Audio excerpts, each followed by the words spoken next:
Le péché n'a jamais été effacé. Le péché a été couvert. C'est la raison pour laquelle chaque année, il est obligé de faire un sacrifice. Parce que le péché n'a pas été soustrait à la vue de Dieu. Mais le péché a été couvert. Mais Jésus-Christ, il est venu comme l'agneau des agneaux. Comme l'agneau parfait. Comme l'agneau sans défaut. Il n'a pas couvert le péché. Mais il a effacé le péché. La paix mon Dieu envers l'église.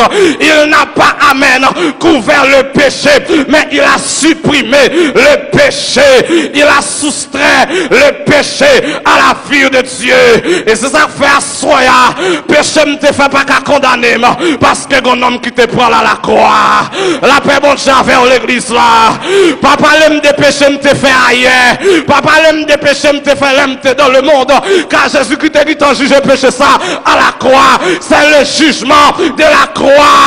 Ne me parle pas de ce qui était amen hier, mais parle-moi de qui je suis aujourd'hui. Parle-moi de qui je pourrais être demain. Parce qu'à la croix, mon péché a été pardonné, supprimé, éradiqué à la vie de Dieu. Et c'est ça le bagaille, mon Dieu, pas qu'il y ait un souvenir. Depuis mon Dieu fin, amen, pardonne nos péchés, l'y effacer. Depuis mon Dieu fin, pardonne nos péchés, l'y faut le jeter dans la poubelle. La paix, mon Dieu, avec l'église là. La Bible dit, je ne me souviendrai plus de leurs péchés, ni de leurs iniquités. Tu as combien péché depuis 10 ans? Si tu confesses ce péché, tu dois croire que tu es pardonné. La paix, mon Dieu, avec l'église là. Ou pas besoin de petit temps demander pardon pour péché te fait. Lorsque tu es païen, Dieu t'a pardonné déjà. Lui qui t'a pris péché. Nous n'avons pas besoin de venir camper du haut de la chair pour dire mais qui péché te fait. Non, Dieu pardonné ou lui pardonné net. La Bible dit celui qui éloigne de nous nos péchés comme l'Orient est éloigné de l'Occident. Ton péché est pardonné. Si tu crois, ton péché est pardonné. Il y a deux pardons. Il y a le pardon judiciaire de Dieu. Il y a le pardon paternel de Dieu. Le pardon judiciaire de Dieu, c'est lorsque nous acceptons Jésus comme le Seigneur et Maître de nos vies, nous bénéficions. Le pardon judiciaire de Dieu, c'est comme un juge qui déclare que l'inculpé est pardonné. Mais lorsque nous marchons avec Dieu, nous péchons quotidiennement, nous bénéficions le pardon paternel de Dieu. C'est comme un père qui pardonne son enfant. C'est en ce sens que la Bible dit, si nous confessons nos péchés, il est juste et fidèle pour nous les pardonner, les purifier de toute iniquité. Mais bien aimés frères et sœurs, le Nouveau Testament fait une distinction entre le péché et les péchés. Il y a le péché, il y a les péchés. Le péché c'est la nature, le péché c'est la nature, mais les péchés ce sont les actes que nous posons. Le péché c'est la racine, mais les péchés ce sont les fruits. Amen. Les péchés peuvent être pardonnés, mais le péché exige la nouvelle naissance. C'est pour cela, ce soir je veux parler sur la nécessité de la repentance. Sortir du péché, rentrer dans la repentance. Sortir du péché, rentrer totalement. Vite joindre le Seigneur. La nécessité de la repentance. La repentance c'est quoi ça? La repentance c'est la séparation radicale avec le péché.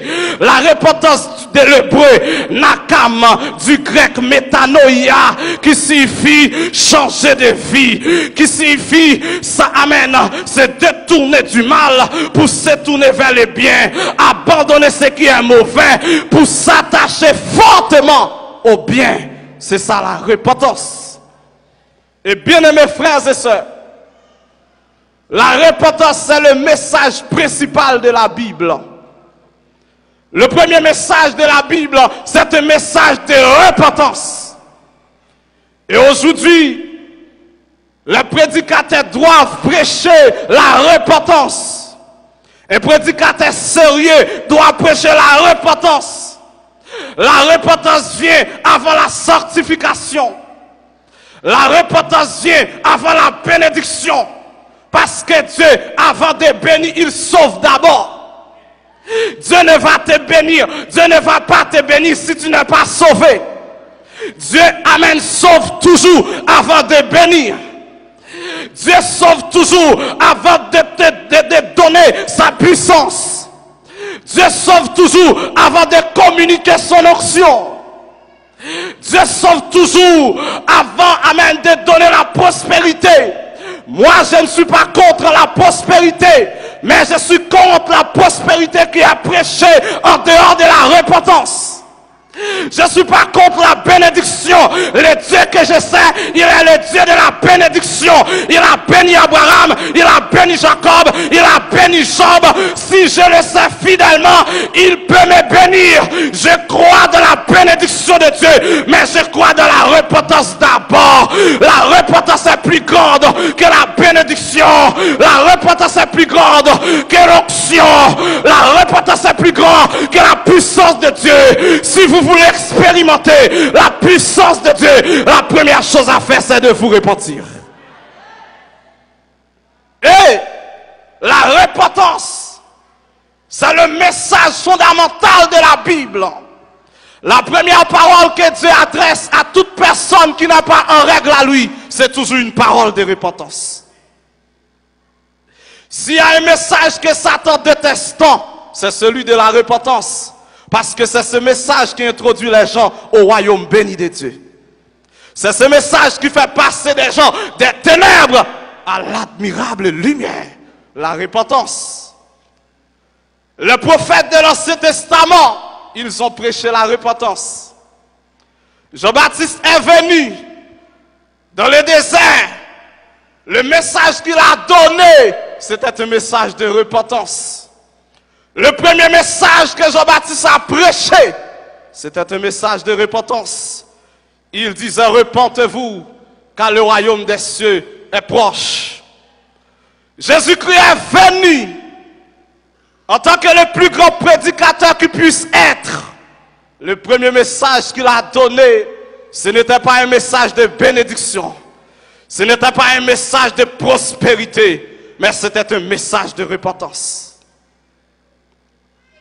Pourquoi? C'est parce que la repentance, c'est le point de départ de la vie chrétienne. La repentance, c'est le point de départ de la vie chrétienne. Quelqu'un qui se dit chrétien, la première chose qu'il a, amen, expérimenté, c'est la repentance. Et bien aimés frères et sœurs, la repentance, c'est une nécessité. Parce que nous tous nous péchons. Depuis après le péché, tout le monde qui fait sur la terre, au fait tout perdu. Depuis après le péché, tout le monde qui fait sur la terre, au fait tout égaré. Depuis après le péché, tout le monde qui fait sur la terre, au fait tout errant. Ils ont besoin d'un sauveur qui parle l'autre que Jésus-Christ de Nazareth. C'est le nom qui a sauvé l'humanité du pouvoir du péché, de la puissance du péché. Et ça fait lorsque l'homme est fini péché dans les jardins d'Éden. La Bible dit Dieu, lui fait un plan de rédemption pour l'homme. Premier côté plan paraît clair. Et parce que la Bible dit, lorsque Dieu arrive dans le jardin, il dit l'homme où es-tu? Après que l'homme finit péché, l'homme a caché, loin de la présence de Dieu. Mais il écrit clairement dans la Bible, qui côté un monde caché pour la présence de Dieu, nulle part, nulle part. David dit, où irai joint de ton esprit et où firai joint de ta face.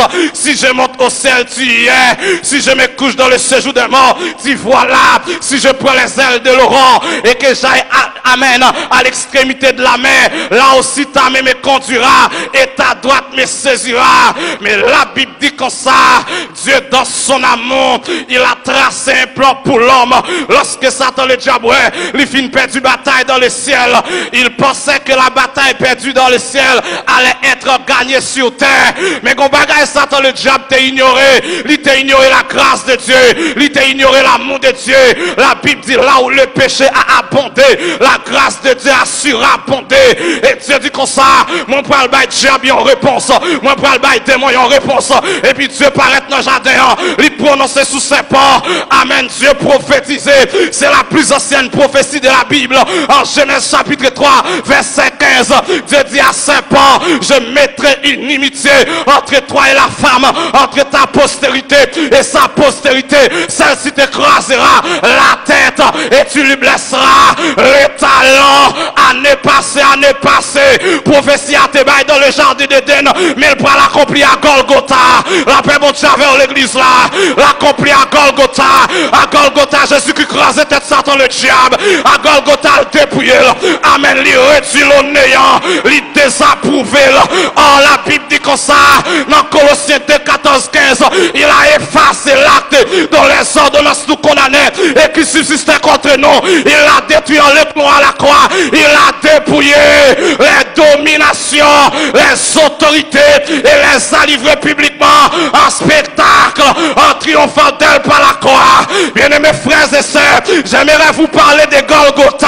Golgotha, c'est là, la tête de Satan a été écrasée. Golgotha, c'est là, les démons ont été dépouillés. Golgotha, c'est là, les démons ont été désarmés. Golgotha, c'est là, la dette de mon péché a été payée. Amen, l'église là. Jésus-Christ criait tétélestai, tout est accompli. Jésus-Christ dit tout est accompli. Amen, ça il veut dire, Père, la mission pour laquelle j'ai été